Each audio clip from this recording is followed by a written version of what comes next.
live in a peaceful, politically and socially stable environment here in Singapore. But in today's high-tech, borderless world, no individual can be fully protected from the dangers posed by acts of terrorism.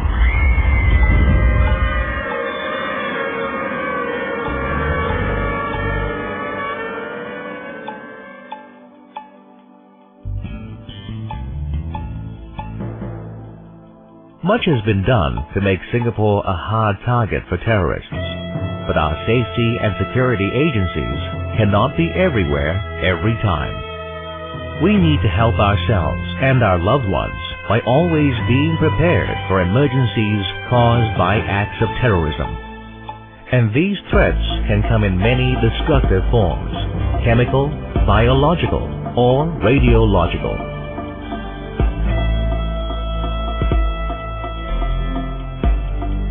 Threats involving chemical, biological, and radiological substances may not be common to us. However, such threats are real and can occur anywhere at any time. If you are not prepared for such unconventional threats, you may put yourself, as well as those around you, in a dangerous situation. Let us start by examining chemical threats. Chemical agents are toxic or hazardous gas, liquid, or solid that can poison people and the environment when released. There are four primary types of chemical agents: nerve agents, blister agents, blood agents, and choking agents. Nerve agents are organophosphorus compounds that inhibit the proper functioning of neurotransmitters in the nervous system. These agents can be easily absorbed through the respiratory tract, the skin, and the eyes, and cause symptoms like tearing, salivation, urination, breathing difficulty, vomiting, muscle twitching, seizures, respiratory paralysis, and death. Blister agents, also known as mustard agents, can easily penetrate layers of clothing when exposed to air. It is quickly absorbed by the skin to cause skin redness, severe pain and blisters, and extreme irritation to the respiratory tract. Blister agents were used as chemical weapons during World War I. Blood agents are cyanide compounds that affect the respiratory and circulatory systems by blocking the blood's ability to deliver oxygen to body tissues. One common blood agent is hydrogen cyanide, which can be absorbed by inhalation or through the skin. Symptoms include headaches, nausea, vomiting, dim vision, dizziness, convulsions, and coma. Death can occur in minutes if exposed to a high concentration of a blood agent. Choking agents are highly toxic substances that irritate and damage the respiratory system when inhaled. In extreme cases, the lungs get filled with liquid to the extent that air is excluded. Symptoms include dryness of throat, coughing, chest tightness, nausea, and tearing. If you observe either 3 or more people collapsing without apparent reason, or many people falling sick and displaying symptoms of chemical poisoning, a chemical agent release may have taken place. In the event of such chemical release, you should quickly ascertain the area affected or where the chemical release is coming from. If the chemical release is inside the building you are in, quickly leave the building without passing through the affected area. Cover your mouth and nose with a wet towel while evacuating. If you are out in the open when the chemical release occurs, cover your nose and mouth with a cloth. Do not walk in the direction of the chemical release or in the direction of the wind. Find shelter or get inside a building. Seek in-place protection. In a car when a chemical release occurs, close windows and air conditioning vents. Switch off all air conditioning systems in your vehicle. Seal air conditioning vents with a tape if possible. drive as far away from the affected area as possible. Listen to the radio for updated advice and instructions. A biological agent is a living microorganism or biological toxin that can be used to incapacitate or kill. Infection can be caused by ingestion, inhalation, or through a skin cut. There are many classes of biological agents: bacterial agents, viral agents, and biological toxins. Bacterial agents are small, single-celled organisms that can cause diseases in humans in two ways: by invading human tissue or producing poisons and toxins. One such attack in the U.S. used the bacteria anthrax sent out in the mail. Viruses are simple microorganisms that require living hosts such as the cells of infected humans for replication. Viruses are resistant to antibiotics, and examples of such agents are SARS and smallpox. Biological toxins are poisons produced by living organisms. One example is ricin, which is extracted from castor beans. Ricin prevents human cells from producing proteins. Without proteins, cells die, shutting down the entire body system. Biological agent attacks may not be immediately obvious, as there is an incubation period during which no ill effects are observed. Awareness usually comes from reports about a pattern of unusual illness in the community or a sudden wave of sick people seeking emergency medical attention. In the event of a biological agent attack, you should stay calm and monitor the news closely for information on the signs and symptoms of the disease, as well as where to seek emergency medical care if you are infected and become ill. Practice good hygiene at all times to avoid spreading of germs. Immediately seek emergency medical care if you become ill. Victims of a biological agent attack may not show any observable symptoms, but if you suspect you have come into contact with a biological agent, such as anthrax, there are precautions you should take. Do not touch the suspicious item. Cover spilled contents immediately if possible. Cover your nose and mouth with layers of cloth. Turn off all ventilation systems in the area. Immediately move away from the contaminated area. Wash exposed skin thoroughly with soap immediately. Contact the management of the building and the police at 999 or SCDF at 995. If you think someone has been exposed, keep your distance from the victim and call the SCDF at 995 for immediate assistance.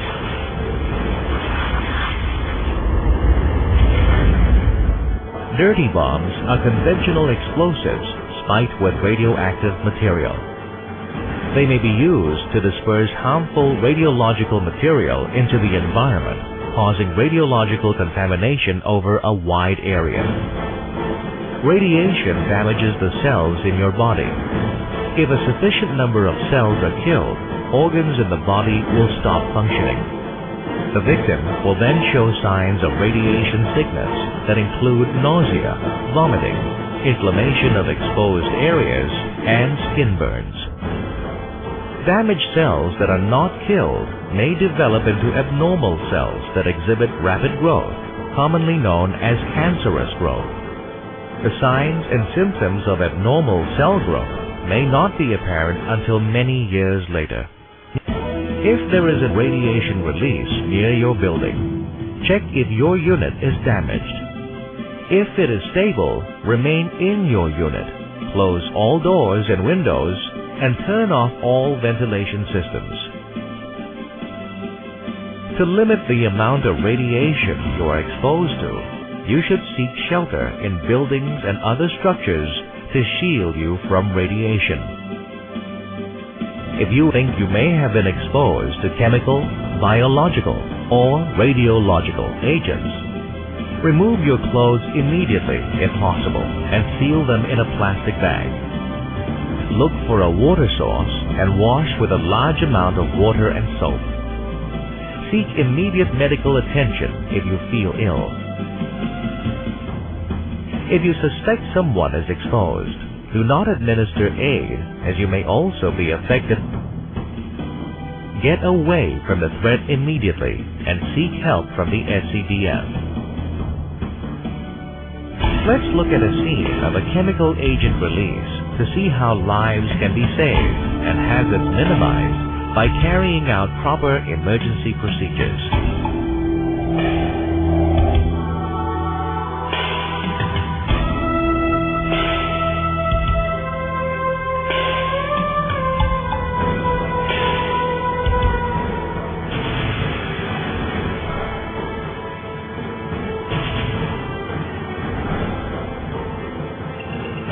Upon seeing 3 or more people showing symptoms of chemical poisoning and collapsing for no apparent reason, you should immediately cover your mouth and nose with a handkerchief or wet towel and stay away. You should also inform the building security wardens of the incident and get everyone to evacuate the affected area. If a chemical release happens while you are in your home or workplace, the important message signal from the public warning system will be sounded by SCDF. Tune in to the radio or television channel for advice and instructions from the authorities. Stay indoors and carry out in-place protection when required to do so.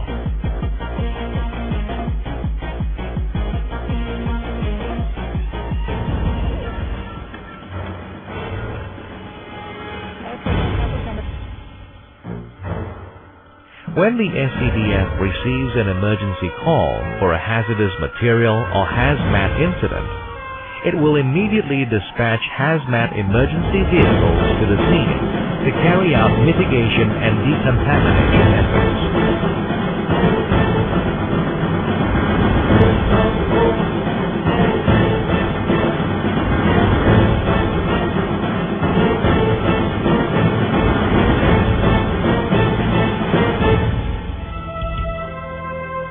A full decontamination process will entail 6 steps.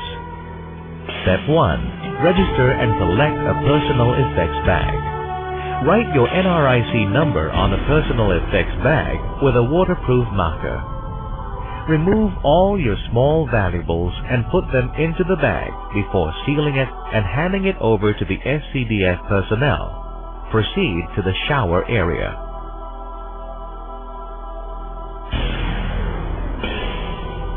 Step 2. Remove all clothing and dispose them in the trash bin.